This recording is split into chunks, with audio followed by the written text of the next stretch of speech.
ఈ అవకాశం ఇచ్చినటువంటి సంఘ గురువులైన రాకేష్ బాబు గారికి మరొకసారి వందనాలు తెలుపుతున్నాము. ఈరోజు మనకి ఇవ్వబడినటువంటి అంశము సిఎస్ఐ ఆల్మానిక్ ప్రకారము మనకి ఇవ్వబడినటువంటి అంశము దేవుని విమోచన కార్యంలో పాలి భాగస్థులమైన స్త్రీలు.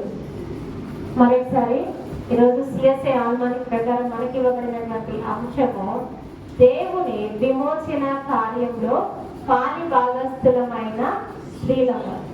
నేడు స్త్రీలు అన్ని రంగాలలోనూ అన్ని చోట్ల అన్ని రంగాలలో స్త్రీలు ప్రముఖంగా నిలబడుతున్నారు. ఇటు సంఘంలో అయితేనేమి, అటు సమాజంలో అయితేనేమి, అటు కుటుంబంలో అయితేనేమి, ఏ విషయంలో చూసుకున్నా స్త్రీ లేకపోతే పురుషుడొకడు ఏమి కూడా సాధించలేరు. కావున ఈరోజు మనకు ఇవ్వబడినటువంటి అంశాన్ని ధ్యానించినట్లయితే స్త్రీలు కుటుంబానికి, సంఘానికి, సమాజానికి ఆదర్శంగా, మాదిరికరంగా, మార్గదర్శకంగా ఉన్నారని మనం ధ్యానించవచ్చు. గమనించినట్లయితే స్త్రీలు మనకు ఒక చిన్న ఉదాహరణ తీసుకున్నట్లయితే మన క్రైస్తవ సంఘస్థులోనే క్రైస్తవురాలైనటువంటి మదర్ తెరీసా గారిని మనం ధ్యానించినట్లయితే ఈమె 1910లో యుగోస్లోవియాలో జన్మించి ఈమె నిరుపేద కుటుంబంలో జన్మించినప్పటికీ ఈమె పేద ప్రజల పట్ల, అదేవిధంగా నిరుపేద ప్రజల పట్ల మరియు చాలా ఎనలేని కార్యాలు చేసినట్లుగా మనం గమనించవచ్చు. చూసినట్లయితే ఈమె కుష్టి రోగులకు ఎనలేని సేవ చేసినట్లుగా గమనించవచ్చు. అదేవిధంగా ఆమె 12 సంవత్సరాల్లోనే దేవుని ఎరిగి, దేవుని వెంబడించి, దేవుని యొక్క అడుగుజాడలలో నడిచి 18 సంవత్సరాలు నిండిన తర్వాత ఆమె కథోలిక సంఘంలో సిస్టర్ గా జాయిన్ అయ్యి అక్కడ ఉన్నటువంటి పేద ప్రజలకు ఎంతగానో విద్యాబుద్ధులు నేర్పినట్లుగా మనం చూస్తున్నాం. ఈనాడు మన సంఘాలలో మనము కూడా మన పిల్లల పట్ల మనం ఎంత శ్రద్ధ వహిస్తున్నాం. ఏమీ కానటువంటి పేద ప్రజల పట్ల ఏ సంబంధం లేకుండా మదర్ తెరీసా గారు ఆ విధంగా సేవ చేస్తున్నారు. మనం కూడా మన ఇళ్లలో పిల్లల పట్ల సేవ చేసే వారుగా ఉన్నామా? ఒకసారి మనల్ని మనం పరీక్షించుకున్నాం. చూసినట్లయితే ఈమె 1910లో యుగోస్లోవియాలో జన్మించినప్పటికీ ఆమె కలకత్తాలో మోదిలాల్ అనే ఊరిలో స్లమ్ ఏరియాలో సేవ చేసినట్లుగా చూడొచ్చు. అక్కడ ఏమీ కూడా లేదు, చాలా నిరుపేద ఏరియాలు, స్లమ్ ఏరియా, మురికివాడలు, అక్కడ కూడా ఆమె సేవ చేసినట్లుగా మనం ధ్యానించవచ్చు. అదే విధంగా 1910లో ఈమె జన్మదినం సందర్భంగా ఈనాడు మనం అందరం కూడా మదర్స్ డే జరుపుకుంటున్నాం. అవునా? మదర్స్ డే జరుపుకున్నానికి కారణం ఏమంటే మనందరినీ మన పేర్లతో పిలుస్తారేమో కానీ మదర్ తెరీసాను మాత్రమే ముందు మదర్, తర్వాత తెరీసా అని పిలుస్తారు. అంటే అర్థం ఏమంటే ఆమె మనందరికీ తల్లిగా ఉంది. ఆమె సొంత పేరు మదర్ తెరీసా కాదు, పూర్తి పేరు అగోస్ మంజోషియా అనే పేరు ఆమె పూర్తి పేరు. కానీ ఆమెను మదర్ తెరీసా అని ఎందుకు పిలుస్తున్నారంటే ఆమె మనందరికీ తల్లిలాగా సేవ చేసింది కాబట్టి ఆమెను మదర్ తెరీసా అని సంబోధిస్తున్నారు. గమనించినట్లయితే మదర్ తెరీసానే కాకుండా ఈ సమాజానికి, ఈ సంఘంలో, ఈ సేవలో చాలా మంది స్త్రీలు వాడబడుతున్నారు. గమనించినట్లయితే ఇంకొకరు కూడా ఉదాహరణగా తీసుకోవచ్చు. సునీతా విలియమ్స్ అని చదువుతున్న పిల్లలకు బాగా తెలుసుంటారు. సునీతా విలియమ్స్ గారు అంతరిక్షంలోకి వెళ్ళినటువంటి మహిళ. ఆమె మహిళ అయినప్పటికీ అంతరిక్షంలోకి వెళ్ళగలిగినారు. అదేవిధంగా కల్పనా చావ్లా తెలియని పిల్లలంటూ ఎవ్వరు ఉండరు. కల్పనా చావ్లా కూడా ఆమె స్త్రీ అయినప్పటికీ తన ఇంట్లో తన బాధ్యతలన్నింటినీ నెరవేర్చుకొని అంతరిక్షంలోనికి ధైర్యంగా వెళ్ళినటువంటి మొట్టమొదటి మహిళగా ధ్యానించవచ్చు. ఈనాడు రీసెంట్గా మనం గమనించినట్లయితే పివి సింధును, తర్వాత సానియా మీర్జాను, వీళ్ళందరూ కూడా మన ఇండియాకు కప్పు తీసుకొచ్చినట్టుగా మనం చూస్తాం. అది ఏ విధంగా అంటే కప్పు ఊరికనే వస్తుందా? రాదు. ఎంతో కృషి చేసింటారు వారు. టెన్నిస్ ఆడి మన ఇండియాకు కప్పు తీసుకొచ్చినట్లుగా చూస్తున్నాం. ఈ విధంగానే మదర్ తెరీసా గారు కూడా ఆమె సేవ చేయటం వలన శాంతి దూత అనే అవార్డును కూడా పొందుకునింది. అంతేకాకుండా ఆమెకు నోబెల్ ప్రైజ్ కూడా వచ్చింది. చూసినట్లయితే లేఖన భాగంలో మనము సువార్త పాఠం చదివినాం కదా. మార్కు సువార్త 15వ అధ్యాయము 37వ వచనం నుంచి 41వ వచనం వరకు చదువుకున్నాం కదా సువార్త పాఠంగా. అందులో 40వ వచనం ధ్యానించండి. 40-41 ఆయన గలిలయలో ఉన్నప్పుడు అని 40-41 చదవండి. వారిలో మగ్దలేనే మరియయు, చిన్న యాకోబు యోసే అన్నవారి తల్లి అయిన మరియయు, సలోమేయు ఉండిరి. ఆయన గలిలయలో ఉన్నప్పుడు వీరు ఆయనను వెంబడించి ఆయనకు పరిచారము చేసిన వారు. వీరు కాక ఆయనతో యెరూషలేమునకు వచ్చిన ఇతర స్త్రీలు అనేకులను వారిలో ఉండిరి. చాలమ్మా, ఇక్కడ చూడండి. యేసు గొల్గతా కొండ మీద సిల్వమానిలో మరణించుచున్నప్పుడు యేసును వెంబడించినటువంటి స్త్రీలలో మొట్టమొదటిగా ఉన్నటువంటి వారు ఎవరు? మగ్దలేని మరియయు మరియు యేసేపు తల్లి అయినటువంటి మరియయు సలోమియు యేసును వెంబడించున్నారు. అంటే ఆయన చనిపోయి మరణించి తిరిగి 3వ దినం లేచినప్పుడు మొట్టమొదటిగా యేసుని ఎదుర్కొన్నటువంటి వ్యక్తి ఎవరంటే మగ్దలేని మరియ. ఆ విషయము శీలమైనటువంటి మనము ప్రతి ఒక్కరికి తెలుసు. మగ్దలేని మరియయు మరి యేసేపు తల్లి అయినటువంటి మరియయు సలోమియు ఇక్కడ యేసును వెంబడించినట్లుగా మనం గమనించవచ్చు. మనకి ఇవ్వబడినటువంటి అంశాన్ని 3 భాగాలుగా విభజించుకున్నట్లయితే మొదటి మాటగా యేసును వెంబడించిన స్త్రీలు. యేసును వెంబడించిన స్త్రీలు ఎవరంటే మగ్దలేని మరియయు, యేసేపు తల్లి అయిన మరియయు, సలోమియు ఆయనను వెంబడించినట్లుగా మనం ధ్యానించవచ్చు.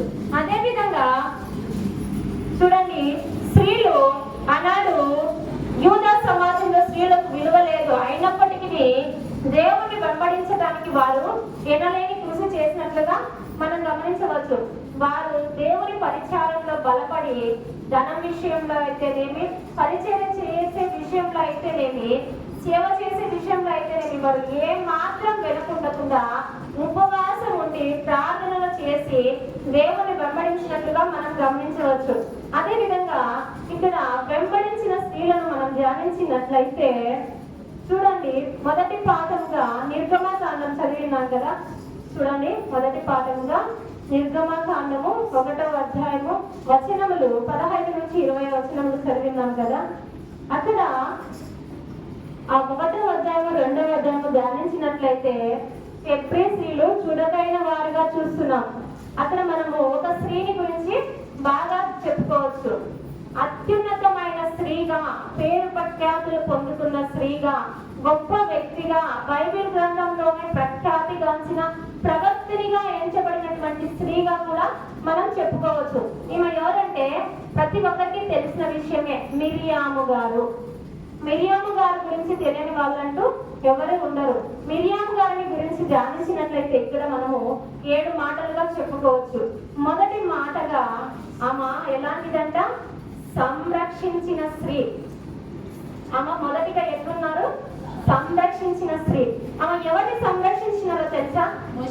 మోషే గారిని. ప్రవక్త అయినటువంటి మోషే గారిని సంరక్షించినట్లుగా మనం ధ్యానించవచ్చు. అక్కడ చూడండి, ప్రతి మగ పిల్లవాడిని చంపమని ఐగుప్తు రాజైనటువంటి ఫరో గారు ఆజ్ఞ ఇయ్యగా మిరియాము గారు తన సహోదరుడైనటువంటి మోషేని సంరక్షించినట్లుగా గొప్ప వ్యక్తిగా మనము ధ్యానించవచ్చు. కానీ ఈమె ఇంత గొప్ప పేరు ఉన్నప్పటికీ ఒక చిన్న అవిధేయత వలన తన దీవెనలన్నింటినీ కోల్పోయినట్లుగా మనం ధ్యానించవచ్చు. అంటే ముఖావత్ తైలంలో సచ్చిన ఈగలు పడటం వలన తైలం అంతా చెడిపోయినట్లుగా ఈమె తన జీవితంలో చిన్న అవిధేయత వల్ల తన దీవెనలను కోల్పోయినట్లుగా గమనించవచ్చు. అయినప్పటికీ ప్రవక్త అయిన మోషే ప్రార్థించడం వలన తాను తిరిగి మరియు దేవుని దీవెనలను పొందుకున్నట్లుగా మనం ధ్యానించవచ్చు. తర్వాత తల్లిదండ్రులను మించి మంచి ప్రార్థన చేయడం వలన, ఆమె తల్లి ఎవరో తెలుసా అండి మీకు? మిరియాము గారి యొక్క తల్లి పేరు ఎవరైనా తెలుసా? మిరియాము గారి యొక్క తల్లి ప్రార్థన చేయడం వలన ఆమె సేవకు వెళ్ళినట్లుగా మనం గమనించవచ్చు. మిరియాము గారి యొక్క తల్లి ఎవరంటే యొకోబెతు గారు. యొకోబెతు గారు మన సంఘాలలో, మన కుటుంబాలలో, మన ఇళ్లలో మనం ఒక పిల్లవాడిని కానీ ఒక పిల్లని కానీ దేవుని పరిచర్యకు పంపించాలంటే పనులన్నీ ఆటంకమైతాయని ఆలోచన చేస్తాం. కానీ మిరియాం గారు తనకున్న సంతానాన్ని ముగ్గురిని కూడా మిరియాం గారు యొకోబెతు గారు తనకున్న సంతానాన్ని ముగ్గురిని కూడా దేవునికి సమర్పించినట్లుగా మనం ధ్యానించవచ్చు. ఇక్కడ యొకోబెతు గారి ప్రార్థన వలన ప్రవక్త అయిన మోషే గారు, అహరోను అయిన యాజకుడైన అహరోను గారు మరియు మిరియాము గారు దేవుని పరిచర్య చేయటకు, వెంబడించుటకు, ధ్యానించుటకు వెళ్ళినట్లుగా మనం గమనించవచ్చు.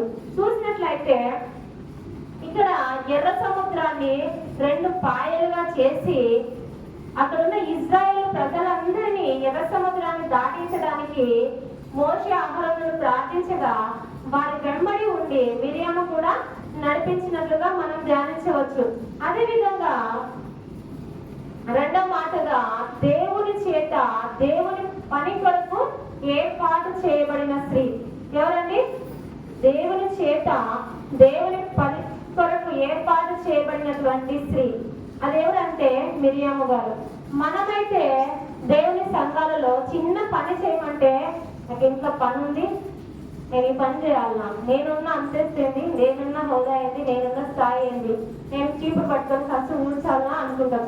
కానీ మిరియాము గారు ఎక్కడ కూడా గర్వపడకుండా, అహం చూపించకుండా దేవుని పరిచర్యలో వాడబడినట్లుగా మనం చూస్తున్నాం. పాటలు పాడటంలో అయితేనేమి, తర్వాత వాక్యాన్ని ధ్యానించడంలో అయితేనేమి, తమ్ముళ్లకు పరిచర్యలో సేవ చేసే విషయంలో అయితేనేమి, సంఘాలను నడిపించే విషయంలో అయితేనేమి మిరియాము గారు తన సహోదరులకు ఎనలేని సేవ చేసినట్లుగా మనం గమనించవచ్చు.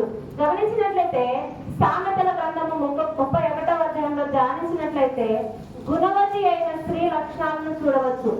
అంటే ఇక్కడ మిరియాము గారు కూడా గుణవతి అయిన స్త్రీగా తన కుటుంబాన్ని కట్టుకోవడమే కాకుండా సంఘంలో, సమాజంలో, సేవలో పరిచర్య చేసినట్లుగా మనం ధ్యానించవచ్చు. ఈనాడు మనం చూసినట్లయితే ప్రపంచంలో ప్రముఖంగా అత్యంత ధనవంతుడైన వ్యక్తి ఎవరండి? ప్రపంచంలో ప్రముఖంగా అత్యంత ధనమైన వ్యక్తి ముఖేష్ అంబానీ గారు. ముఖేష్ అంబానీ గారి ఇంట్లో పని చేయడానికి ఉన్న పని మనిషికే ఎంతో రక్షణ, ఎంతో భద్రత, ఎంతో గర్వం ఉంటుంది.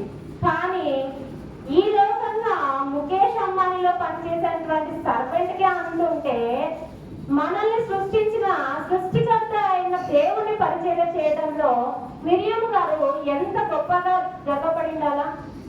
ఆలోచించినట్లయితే ఈ రోజు స్త్రీలమైనటువంటి మనము ఆ విధంగా ఉన్నామా? ఒకసారి మనల్ని మనం పరీక్షించుకుందాం. చూడండి, నిర్గమాకాండము 2వ అధ్యాయం చూడండి. నిర్గమాకాండము 2వ అధ్యాయము 1 నుంచి 10 వచనాలు ధ్యానించినట్లయితే లేవి వంశస్థుడును ఒకడు చూడండి, ఇక్కడ లేవి వంశస్థుడను ఒకడు లేవి కుమార్తెను వివాహం చేసుకునేదు. ఆ స్త్రీ గర్భవతి కుమారుని కని వాడు సుందరుడై ఉండుట చూసి 3 నెలలు వాడిని దాచెను. తర్వాత ఆమె వాడిని దాచలేక వాని కొరకు ఒక జమ్ము పెట్టె తీసుకొని దానికి జిగటమనును కీలును పూసి అందులో ఆ పిల్లవాడిని పెట్టి ఏటి ఎట్టున జమ్ములలో దానిని ఉంచగా. చూడండి, ఇక్కడ 3వ మాటగా మిరియాము గారిని మనము ప్రేమ గల వ్యక్తిగా చూస్తున్నాం. ఫస్ట్ ఏమో సంరక్షించిన వ్యక్తిగా చూస్తున్నాము, రెండవదేమో దేవుని పరిచర్యలో వాడబడినట్టుగా చూస్తున్నాము, 3వ మాటగా ఆమె ప్రేమ గల స్త్రీగా చూస్తున్నాం. మోషే అయినటువంటి ప్రవక్త అయినటువంటి మోషే గారు తన సోదరుడు అయినప్పటికీ ఆమె తన సోదరుని ఏ విధంగా రక్షించుకోవాలా, ఏ విధంగా కాపాడుకోవాలా, ఏ విధంగా నా తమ్ముడిని దేవుని యొక్క పరిచర్యలకు పంపించాలా, తనని ఉన్నత స్థానాలకు ఏ విధంగా పంపించాలా అన్నటువంటి ఉద్దేశంతో ఆమె తన తమ్ముడి పట్ల ఎంతో ప్రేమతో, భక్తి శ్రద్ధలతో ఎనలేనటువంటి ప్రేమ చూపించిన స్త్రీగా మనం గమనించవచ్చు. ఈనాడు స్త్రీలమైనటువంటి మనము మన సహోదరుల పట్ల, మన అక్క చెల్లెల పట్ల ఏ విధంగా ఉన్నాం? ఒక మాట ధ్యానించినట్లయితే, సపోజ్ ఫర్ ఎగ్జాంపుల్ 2 అక్క చెల్లెలు ఉన్నారనుకోండి, వారు అక్కంటే చెల్లెలికి పడదు, చెల్లెలంటే అక్క పడదు. కానీ ఈ లోక పరంగా ఒకరంటే ఒకరు అసూయలు, ద్వేషాలు, ఈర్ష్యలు, పగలు. కానీ ఇక్కడ మిరియాం గారు ఆ విధంగా చేసినట్లుగా మనం చూడడం లేదు. తన తమ్ముడైన మోషే అహరోనుల పట్ల ఎంతో ప్రేమ కలిగినటువంటి స్త్రీగా మనం ధ్యానించవచ్చు. మూడో మాటగా ప్రేమ గురించి చెప్పాలంటే రెఫరెన్స్ ఇంకోటి నేను చెప్తాను, ఇంటికి వెళ్ళి చదువుకోండి. హెబ్రీ పత్రిక 13:1. హెబ్రీ పత్రిక 13:1 ఇంటికి అక్కడ సహోదరుని ప్రేమ నిలవరమని చెప్తుంది. మూడో మాటగా విధేయత కలిగిన కుమార్తె. ఆమె ఏ విధంగా ఉన్నారంట? తల్లిదండ్రుల పట్ల విధేయత కలిగిన కుమార్తెగా మనం గమనించవచ్చు. విధేయత అనగా ఏమిటండి? విధేయత అనగా లోబడటం. ఇక్కడ మిరియాం గారిని ధ్యానించినట్లయితే ఈమె దేవునికి లోబడింది, తల్లిదండ్రుల పట్ల లోబడింది. తల్లి చెప్పింది ఏమని? ఫరో సైన్యం అంతా ఇజ్రాయెల్ ప్రజలను కాన్పు పీటల మీద ఉన్న మగపిల్లలను అందరినీ చంపమని ఆజ్ఞాపించగా ఆమె మిరియాం గారు వారిని చంపమని ఫరో సైన్యాన్ని ఆజ్ఞాపించగా యొబెతు యొక్క మాటకు లోబడి విధేయత కలిగి తన తమ్ముడైనటువంటి మోషేను కాపాడుకున్నట్లుగా చూస్తున్నాం. యొబెతు గారు మోషేను జమ్మపెట్టలో పెట్టి నైలు నదిలో వెళ్ళినప్పుడు, అమ్మో నేను వెళ్ళను, ఫరో సైన్యం అక్కడ కత్తులతో ఉన్నారు, నాకంటే ముందు నా తమ్ముడిని చంపుతారు, నా తమ్ముడి కంటే ముందు నన్ను చంపుతారేమో, నేను వెళ్ళను అని మిరియాం గారు భయపడినట్లుగా మనం చూడలేదు. తన ప్రాణాన్ని సైతం లెక్క చేయకుండా తమ్ముడిని కాపాడుకున్నట్లుగా మనం ఇక్కడ ధ్యానం చేస్తున్నాం. అంటే తల్లిదండ్రుల మాటకు లోబడి విధేయత కలిగినటువంటి స్త్రీగా మిరియాం గారిని మనము గమనించవచ్చు. ఇంకో లోక సామెత ఏమిటంటే, ఎద్దు తన కామందు ఎరుగును, తెలుసుకొను. అంటే ఎద్దు ప్రతిరోజు ఉదయాన్నే దానికి తాడు కట్టినప్పుడు, నేను నిన్నంత పని చేసినాను, అలసిపోయినాను, నాకు జ్వరంగా ఉంది, నేను రాలేదని ఎప్పుడు కూడా మొండి చేయదు, మరాయించదు.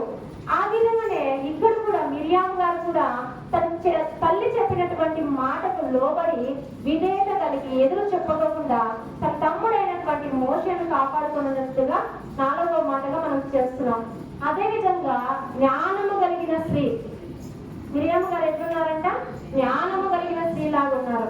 ఆమె జ్ఞానం గల స్త్రీలు ఎట్లుంటారు? ఆపద నుంచి తనను తాను రక్షించుకునే వారిలాగా ఉంటారు. జ్ఞానం లేని వారు ఆపదను కొని తెచ్చుకుంటారు. కానీ మిరియాం గారు ఇక్కడ జ్ఞానము కలిగిన స్త్రీలాగా మనం చూస్తున్నాం. అంటే ఫరో సైన్యము తన తమ్ముడిని చంపడానికి వచ్చినప్పుడు ఆమె ఏం చేసిందో చూడండి. 5వ వచనం చూడండి. ఫరో కుమార్తె స్నానము చేయటకు ఏటికి వచ్చెను. ఆమె పనికత్తెలు ఏటి యొద్దన నడుచుచుండగా ఆమె నాచులోని ఆ పెట్టెను చూచి తన పనికత్తెను గదను పంపి దాన్ని తెప్పించి తెరచి ఆ పిల్లవాడిని చూచినప్పుడు ఆ పిల్లవాడు ఏడ్చుచుండగా చూచి వాని యందు కనికరించి వీడు హెబ్రీయుల పిల్లలలో ఒకడెను. అప్పుడు వాని యొక్క ఫరో కుమార్తెతో, నీ కొరకు ఈ పిల్లవాడిని పెంచుటకు నేను వెళ్ళి హెబ్రీ స్త్రీలలో ఒక దానిని పిలుచుకొని వస్తున్నాను. చూడండి, ఇక్కడ ఫరో సైన్యము ఆ పిల్లవాడిని చంపడానికి వచ్చినప్పుడు ఆమె తెలివిగా ఏం ఆలోచన చేసింది? జ్ఞానము కలిగి ఆ జమ్మపెట్టలోని పిల్లవాడిని ఫరో కుమార్తె స్నానం చేయడానికి వచ్చి తన దాటిని పంపించి అక్కడ ఏదో జమ్మపెట్ట నైలు నదిలో వెళ్తుంది, తీసుకురాని చూద్దామని చెప్పగా తన చెలికత్తెలలో ఒకరు వెళ్ళి ఆ జమ్మపెట్టను తీసుకురాగా ఫరో కుమార్తె ఆ పిల్లవాడిని చూసి హత్తుకొని ముద్దు పెట్టుకొని చూడగా దూరం నుండి జమ్ముల పొదల నుండి గమనించిన మిరియాం గారు దగ్గరకు వచ్చి ఏమని చెప్తున్నారు? ఇతను ఇశ్రాయేలు ప్రజల పురుషుడు కాదు, హెబ్రీ స్త్రీలలో జన్మించినటువంటి కుమారుడే, ఇతనిని సంరక్షించుటకు నేను ఒక దాదిని, ఇతనిని పాలించుటకు, సంరక్షించుటకు, పెంచుటకు నేను మీకు ఒక దాదిని తీసుకొద్దునా అని ఎంతో జ్ఞానంగా విలువ కలిగిన స్త్రీలాగా ఆమె దగ్గర అడుగుతా ఉంది. అప్పుడు దాదిగా కలిగి ఎవరు తీసుకొచ్చిందో తెలుసా ప్రియ సంగమా? తన తల్లి అయినటువంటి యొబెతు గారు. దాదిగా వేరొక యొక్క స్త్రీని తీసుకురాలేదు. అక్కడ జ్ఞానము కలిగి తల్లి కుమారులని ఇద్దరిని వేరు చేయకుండా తన తల్లినే కుమారునికి దాడిగా ఇచ్చి తన తమ్ముడైనటువంటి మోషే గారిని కాపాడినట్టుగా మిరియాము గారిని మనం గమనించవచ్చు. ఎంత ధైర్యము కలిగిన స్త్రీ! ఈమె ఐదో మాటగా చూస్తే ఈమె ఎంతో ధైర్యము కలిగినటువంటి స్త్రీ. చూడండి, సామెతల గ్రంథము 28:1. సామెతల గ్రంథము 28:1. ఎవడును తరమకుండానే దుష్టుడు పారిపోవును. చాలా చూడండి, అక్కడ ఎవ్వరు తరమకుండానే దుష్టుడు ఏం చేస్తాడంట? పారిపోతాడంట. కానీ అక్కడ మిరియాము గారు ఏం చేస్తున్నారు? పారిపోయినారు, ఆపద వచ్చిందని ధైర్యంగా ఎదుర్కొన్నారా? ధైర్యంగా ఎదుర్కొన్నారు. చూడండి, మనమైతే చిన్న ఆపద వస్తానే, అయ్యో నాకు ఏదైనా రోగం వచ్చింది, అయ్యో నేను ఏమైపోతాను, నా కుటుంబం ఏమైపోతాడు, నా పిల్లలు ఏమైపోతారు, నా భర్త ఏమైపోతాడు, సంఘంలో నేను మరీ తిరిగి కోలుకుంటానో లేదో అని ఎంతో నిరుత్సాహం చెంది ఎంతో కుమిలిపోతూ ఉంటారు. కానీ ఇక్కడ మిరియాము గారు ఆ విధంగా కృంగిపోయినారా? చిన్నతనంలో అంటే నాకు వయసు కరెక్ట్ గా తెలియదు, కానీ తను చిన్నతనంలోనే తన సహోదరుని కాపాడుకున్నట్లుగా, ఆపద వచ్చినప్పుడు జ్ఞానం గల స్త్రీగా తన ధైర్యంగా నిలబడినట్లుగా మనం ఇక్కడ ధ్యానిస్తున్నాము. అదే విధంగా చూస్తే ఈమె ప్రవక్తని కూడా చెప్పవచ్చు. బైబిల్లో కొంతమంది ప్రవక్తలు కూడా ఉన్నారు. వారిలో ఈ మిరియాము గారు కూడా ఒకరు. ప్రవక్తునిగా అంటే ఉదాహరణకు కొంతమంది స్త్రీలు కూడా ప్రవక్తలుగా ఉన్నారు. వారిలో పుల్లా, ఫిలిప్పు కుమార్తె, అన్నా, దెబోరా. వీరు కాక బైబిల్లో ఇంకా కొంతమంది ప్రవక్తలను కూడా మనం ధ్యానించవచ్చు. మోషే అహరోనులకు సలహా ఇస్తూ దేవుని సేవలో సహాయం చేశారు. వారి ఉదాహరణకు మనం ఒక సామెత లోకనామంలో చెప్తుంటే 6 నెలలు వారితో సహవాసం చేస్తే వారు వీరవుతారు, మీరు వారవుతారు. అనగా మనము చెడ్డవారితో సహవాసం చేస్తే చెడ్డవారిగా మారుతాం, మంచి వారితో సహవాసం చేస్తే మంచి వారిగా మారుతాం. కానీ ఇక్కడ మిరియాము గారు ఎవరితో సహవాసం చేస్తున్నారు? దేవునితో సహవాసం చేస్తున్నారు. దేవునితో సహవాసం చేయటం వలన ఆమె సహాయం చేసే స్త్రీగా, సమయస్ఫూర్తి గల స్త్రీగా, దేవునితో పరిచారం చేసిన స్త్రీగా, ప్రేమ గల స్త్రీగా, తల్లిదండ్రుల పట్ల, గురువుల పట్ల విధేయత కలిగిన స్త్రీగా, ధైర్యము కలిగిన స్త్రీగా, జ్ఞానము కలిగిన స్త్రీగా మరియు ప్రవక్తిరాలుగా మారినటువంటి స్త్రీగా కూడా మనం చూసినట్లయితే లాస్ట్ మాటగా 7వ మాట దేవుణ్ణి స్తుతించిన స్త్రీగా కూడా చూస్తున్నాం. చూడండి, మోషే అహరోనులు ఇద్దరు దేవుడు ఆ 10 ఆజ్ఞలను నెరవేర్చి దేవుడు వారితో మాట్లాడినప్పుడు వారు ఎర్ర సముద్రాన్ని 2 పాయలుగా చీల్చి ఇశ్రాయేలు ప్రజలందరూ అవతల నుంచి ఇవతలికి దాటుకొస్తుండగా మోషే అహరోనులు కీర్తనలతో పాటలు పాడుతుండగా మిరియాము గారు ఏం చేస్తున్నారు?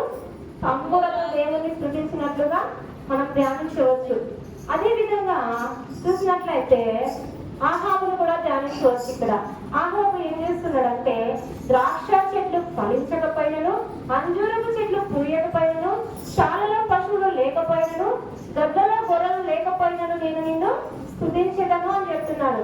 మిరియాము గారు కూడా ఎంత ఆపదలోనూ కూడా దేవుని స్తుతించే వ్యక్తిగా మనం చూస్తాం. ఇంకొక మాట చెప్పుకోవచ్చు ఇక్కడ, యోబు గారు సమస్తమును నీవే ఇచ్చావు, సమస్తమును నీవే తీసుకున్నావు. అయినప్పటికీ యోబు చనిపోయేంత వరకు కూడా దేవుని స్తుతించిన వాళ్ళగా ఉన్నారు. నేను ఫస్ట్ లో ఒక మాట చెప్పాను, మిరియాము గారు చిన్న అవిధేయత వలన తన దీవెనలన్నీ కోల్పోయినారని. ఆ చిన్న అవిధేయత ఏమిటంటే, తన తమ్ముడైనటువంటి మోషే గారు కూసు దేశస్తురాల్ని పెళ్లి చేసుకోవడం వలన వారి వంశము కాదనే ఉద్దేశంతో మిరియాము గారు చిన్న మాటలు సలుగుకున్నారు. మిరియాము గారు సలుగుకున్న మాటలు మోసే ఏమన్నా క్షమించినారేమో కానీ, నా అక్కనే కదా అని పెద్ద మనసు చేసుకుని క్షమించినారేమో కానీ తన వెనకలు ఉన్న దేవుడు మాత్రం క్షమించలేదు. వెంటనే దేవుడు శాపగ్రస్తుడై ఆమెకు కుష్టి రోగాన్ని కలగజేసినాడు. వెంటనే కుష్టి రోగాన్ని కలగజేయగానే మోషే గారు తన అక్క అయినటువంటి మిరియాము గారి కొరకు ప్రార్థించగా ఆమె తిరిగి దీవెనలన్నింటినీ పొందుతున్నట్లుగా మనం చూడవచ్చు. ఇప్పుడు మొదటిగా వెంబడించబడిన స్త్రీలు ఎవరు? మధ్యలేని మరియయు, యేషపు తల్లి అయినటువంటి మరియయు, సలోమియు దేవుని వెంబడించినారు. రెండవదిగా చూడండి, దేవుణ్ణి సంరక్షించిన స్త్రీలు ఎవరండి? మిరియాము. సంరక్షించిన స్త్రీలలో 2వ మాటగా మిరియాము గారి గురించి చూసుకోవచ్చు. మూడవదిగా సహాయం చేసిన స్త్రీలు. సహాయం చేసిన స్త్రీలలో ధ్యానించినట్లయితే ఇక్కడ మనము నేను కొన్ని రెఫరెన్స్లు చెప్తాను, మీరు ఇంటికి వెళ్ళి చదువుకోండి. అపోస్తుల కార్యంలో 18:2, అపోస్తుల కార్యంలో 18వ అధ్యాయము 18వ వచనం, 19వ వచనం, 26వ వచనము, 1వ కొరింథీ 16వ వచనం, 19వ వచనము, రోమా పత్రిక 16:3, 2వ తిమోతి 4:19. ఇవన్నీ ఇంటికి వెళ్ళి ధ్యానించండి. ఇక్కడ ఇద్దరిని మనము సహాయం చేసిన స్త్రీలుగా గమనించవచ్చు. అందులో ఒకరు పురుషులే, ఒకరు స్త్రీ.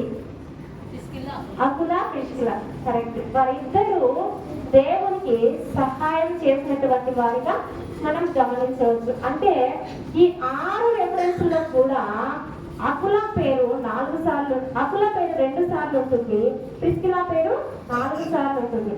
అంటే వీరు దేవుని యొక్క పరిచర్యకు ఎనలేనటువంటి కృషి చేసినట్లుగా వీరి దంపతులు ఇద్దరిని మనం గమనించవచ్చు. ఈనాడు క్రైస్తవ సంఘాలలో వీరిద్దరి గురించి వివాహ జీవితంలో చెప్పని అంశం అంటూ ఉండదు. గమనించినట్లయితే ఇక్కడ ప్రిస్కిల గారి గురించి భక్తి కలిగిన స్త్రీ, ఈమె ఏ విధంగా ఉంటారంట? భక్తి కలిగిన స్త్రీ. దేవునికి సహాయం చేయడంలో ఈమె ఎంతో భక్తి శ్రద్ధలతో భక్తి కలిగిన స్త్రీలాగా మనం చూడవచ్చు. ఈమె యూదయ మతస్థురాలు, రోమా ప్రాంతంలో ఉంటారు. ఇటలీ ప్రాంతంలో క్లౌదియా అనే చక్రవర్తి ఆజ్ఞ మేరకు వారు కొరంది అనే ప్రాంతానికి వస్తారు. అక్కడ వారికి పౌలు గారు పరిచయం అవుతారు. పౌలు గారు ఏం చేస్తారండి? వృత్తి కాదండి నేను అడిగింది, అతని వృత్తి డేరాలు కుట్టడం. పౌలు గారు దేవుని పరిచర్య చేస్తారు. అపోస్తులైన పౌలు గారు దేవుని పరిచర్య చేసేవారు. ఇక్కడ ప్రిస్కిల గారు కూడా భక్తి కలిగి అపోస్తులైన పౌలు గారిని తన యొక్క ఇంట చేర్చుకొని అతనికి దేవుని సేవలో సహాయం చేసినట్లుగా భక్తి శ్రద్ధలతో తనని ఎదుర్కొన్నట్లుగా మనం చూస్తాం. ఈనాడు స్థిరమైనటువంటి మనము సంఘాలలో చెప్తున్నానని ఏమనుకోదండి. ఎవరైనా తాగులు పోతున్న భర్తలు ఉంటే వారి పట్ల మనము ప్రతి రోజు బాధన చేస్తాం, గొడవ చేస్తాం, హేళన చేస్తాం, వారిని అవమానపరుస్తాం. కానీ వారితో వాదించి, వారితో గొడవ చేసి, వారితో సమయాన్ని వ్యర్థం చేసుకోకుండా శ్రీలమైనటువంటి మనము మన యొక్క వంతు గురించి మనకి ఎంతో నిరీక్షణ ఉందని దాన్ని దృష్టిలో ఉంచుకొని పిల్లలను రక్షించే వారిగా ఉన్నామా? ఒకసారి మనల్ని మనం పరీక్షించుకుందాం. టైం అంతా వేస్ట్ చేయకుండా మనల్ని మనము నిరీక్షించుకొని, మనల్ని మనం పరీక్షించుకొని దేవుని యొక్క అడుగుజాడలో బిడ్డలను పెంచడానికి సహాయపడుతున్నామా? చూసినట్లయితే ఆదికాండము 33వ అధ్యాయంలో ఏశావు యాకోబుల గురించి ధ్యానించవచ్చు. అక్కడ ఏశావు గారు పగతో తన తండ్రి అయినటువంటి తన తమ్ముడైనటువంటి యాకోబు గారిని చంపడానికి వచ్చినప్పుడు యాకోబు దేవుని పాదాలు పట్టుకుంటాడు, గోజాడుతాడు, అడుగుతాడు, దేవా నాకు సర్వం ఇచ్చావు, సంతానాన్ని ఇచ్చావు, భార్యనిచ్చావు, పశువులను ఇచ్చావు, సమస్తాన్ని ఇచ్చావు, కానీ నా అన్న కోపాన్ని తగ్గించి నాకు రక్షణ కల్పించాలని దేవుని పాదాలు పట్టుకొని గోజాడగా దేవుడు ఏశావు మనసుని మార్చలేదా? ఈనాడు మనము కూడా మన భర్తల విషయంలో ఆ విధంగా ఉండకుండా దేవుణ్ణి అడిగినప్పుడు దేవుడు మన జీవితాలు మార్చడా? ఆ విధంగా మనము కూడా ఉందామా? చూడండి, అప్పుడు ఏశావు యొక్క మనసు మారి యాకోబు ఏశావు ఇద్దరు కూడా ఒకరినొకరు హత్తుకొని ముద్దు పెట్టుకొని వారిద్దరూ సహోదరుల ప్రేమను వ్యక్తం చేసినట్టుగా మనం ఇక్కడ ధ్యానించవచ్చు. అదేవిధంగా రెండవ మాటగా ఈమె వృత్తి ఏంటి? అకుల ప్రిస్కిల యొక్క వారి వృత్తి ఏమిటి? డేరాలు కుట్టడం. అపోస్తులైన పౌలు గారి వృత్తి కూడా అదే. కాబట్టి వారిరువురు కూడా అపోస్తులైనటువంటి పౌలు గారు దంపతులైనటువంటి అకుల ప్రిస్కిల ఇద్దరు కూడా తమ వృత్తిలో కూడా ఒకరికొకరు సహాయం చేసుకుంటూ డేరాలు కుట్టుకుంటూ చుట్టుపక్కల సువార్తలు చేసినట్లుగా మనం ధ్యానించవచ్చు. అదేవిధంగా మూడో మాటంగా దైవజనులైన పౌలు గారిని తన ఇంట్లో చేర్చుకున్నారు. అక్కడ కొరింథీ సంఘంలో వారు కొత్తగా వచ్చారు, అదే విధంగా పౌలు గారు కూడా కొత్తగా వచ్చినట్లుగా మనం ధ్యానించవచ్చు. మనమైతే ఎవరైనా గెస్ట్లు వస్తే, అయ్యో మాకే చిన్న ఇల్లు, మాకే స్థలం లేదు, మేమే కొత్తగా వచ్చాము, మాకే వనరులు లేవు, మీకెక్కడ మేము చేసి పెట్టగలుగుతాము అని అనుకుంటాం.